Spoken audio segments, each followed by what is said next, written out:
François Chollet, bonjour. L'année 2020 a été assez particulière. Est-ce que vous pourriez nous en dire quelques mots, s'il vous plaît? Oui, 2020 a été une année très particulière à plus d'un titre. La crise sanitaire sans précédent a obligé notre syndicat à s'adapter pour assurer la continuité de service aux usagers, assurer l'entretien de la vallée et des ouvrages d'eau usée avec toutes nos équipes de terrain. Les équipes d'études, les services administratifs, les élus, nous avons tous mis en place le télétravail, instauré les protocoles et les mesures sanitaires et organisé les réunions en visioconférence. Il a fallu aussi gérer l'arrêt des chantiers puis leur reprise. Les équipes ont réussi à être réactives, efficientes.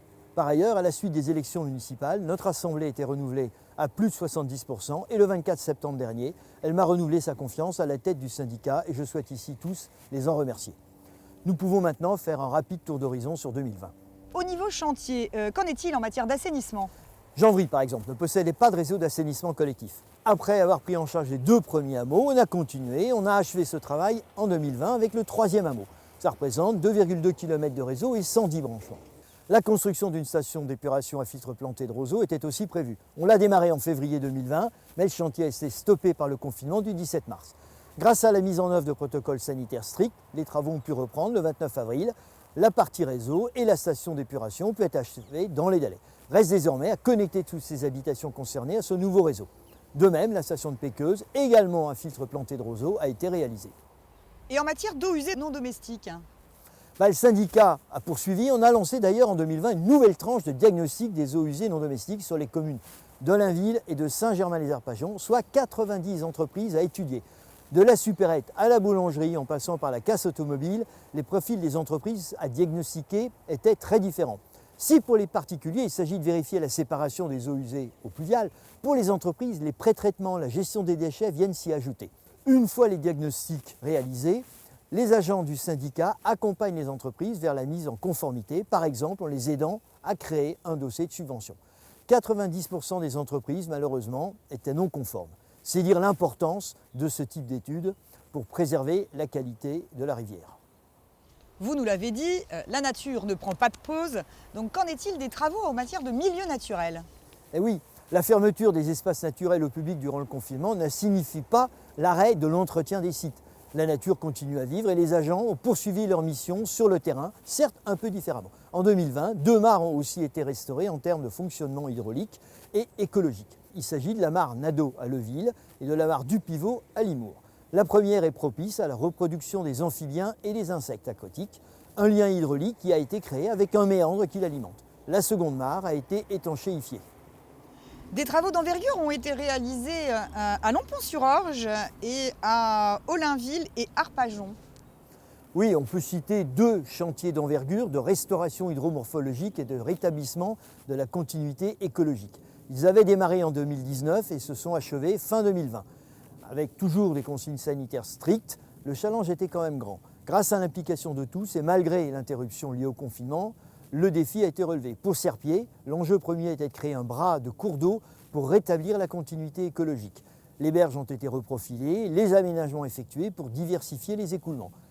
Ce chantier a été financé à 40% par l'Agence de l'eau Seine-Normandie, 40% par le département et finalement 20% par le syndicat, pour un coût total de 900 000 € hors taxe. Pour les échassons, les travaux avaient pour but la restauration hydromorphologique du Morru et des aménagements paysagers assez larges. Un nouveau lit de cours d'eau a été créé avec des sinuosités pour renforcer la capacité à retenir l'eau en cas de crue. Et une zone agricole annexe au cours d'eau a été conservée. Autre objectif important pour le syndicat de l'Orge, la prévention des inondations. Que pouvez-vous nous dire à ce sujet? Les dernières crues ont révélé que l'organisation du syndicat était efficace mais encore perfectible. Il était donc nécessaire de réviser notre plan de gestion de crise. Des seuils de crise ont été précisés, vigilance, alerte, alerte maxima. À chaque seuil correspond une action d'information, bulletin de veille, messages sur les réseaux sociaux, information riverains via Vigiorge, information des communes, etc. Un exercice de crise sera de nouveau réalisé début 2021 afin d'éprouver ces nouvelles règles et éventuellement les améliorer. Toujours plus d'informations pour mieux anticiper alors? Exactement, on a même instauré depuis fin 2020 des bulletins de veille hydrologique hebdomadaires destinés principalement aux équipes techniques, aux agents d'astreinte. Ils rendent compte de la pluviométrie, de l'indice de saturation des sols, ce qui est considéré comme un facteur aggravant. Quels sont les enjeux pour les années à venir? Nous allons approfondir la protection des inondations. Plus global, plus préventif. Les axes de travail majeurs seront les suivants. Achever la création d'un nouveau modèle hydraulique plus global de tout le bassin versant. Consolider l'alerte crue et l'anticipation des épisodes d'inondation grâce au bulletin d'étiage et de veille hydrologique. Prendre en compte, ce qui est nouveau, les épisodes de sécheresse qui peuvent conduire à réfléchir à l'utilisation de nos bassins en matière de soutien d'étiage. S'engager aussi avec les communes sur la désimperméabilisation, la maîtrise des ruissellements agricoles.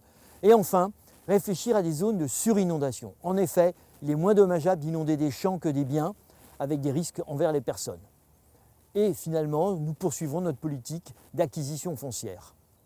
À cela, on peut ajouter un partenariat à monter avec Rambouillet Territoire, dont les forêts apportent des débits importants dans la Rimarde.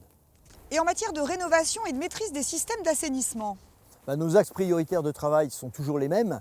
Réduire le coût d'exploitation de la station d'épuration de Moulin-Neuf, poursuivre la rénovation de nos collecteurs d'assainissement de transport sur Laval, participer activement avec le SIAP au doublement du siphon sous la Seine vers la station d'épuration de Valenton, dont la tête d'ouvrage se situe sur notre territoire à Athis-Mons.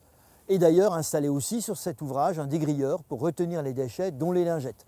Et par ailleurs, gérer et réhabiliter les réseaux de collecte communales que nous avons en gestion directe.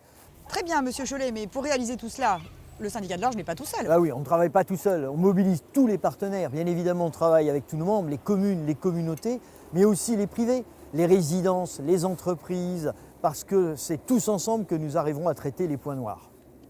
Engagement important pour le syndicat de l'Orge, la qualité de l'eau et la reconquête de la vallée.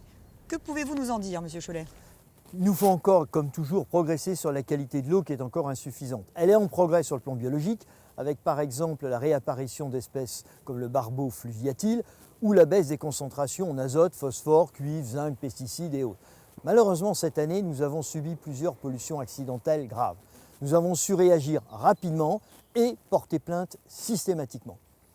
Par ailleurs, nous allons avancer avec des études en concertation avec les communes pour ouvrir l'Orge à Juvisy à Athis-Mons. Nous poursuivrons l'acquisition de terrains de fond-de-vallée à hauteur de 5 à 20 hectares par an et toutes les actions de décloisonnement de la rivière et de restauration, c'est-à-dire le retrait des seuils et l'abaissement des clapets. Nouvelle initiative, la prise en compte de la gestion de l'eau dans l'agriculture, ce qui est complètement nouveau. Et enfin, renforcement de la lutte contre les incivilités en créant une brigade d'agents assermentés qui travailleront en partenariat avec les polices municipales que nous avons dénommées Brigade Verte. Comment allez-vous poursuivre l'étroite coopération avec les communes et les communautés? Effectivement, grâce à nos fortes compétences techniques internes, nous pouvons conseiller les aménageurs et approfondir les sujets techniques en partenariat avec les communes, communautés, sur leur volet eau qu'on trouve dans les documents d'urbanisme et leurs projets. Nous avons aussi amorcé des discussions avec des syndicats et des communes pour réajuster le cas échéant des compétences sur l'assainissement et les eaux pluviales, de façon à travailler tous ensemble dans une logique de mutualisation la plus efficace possible sur le grand cycle de l'eau. Je dirais en conclusion qu'avec des délégués renouvelés à près de 70%, un travail d'acculturation est nécessaire. Nous l'avons débuté dès mon élection en mettant en place des commissions thématiques directement calquées sur les enjeux que notre syndicat doit relever et en prévoyant en plus un programme de formation pour ces nouveaux élus qu'on appelle des classes d'eau. Formation dès que les conditions sanitaires le permettront. Mais dans l'immédiat, je vous souhaite à toutes et à tous bonne santé et une année 2021 douce et belle que nous espérons plus agréable à vivre que 2020.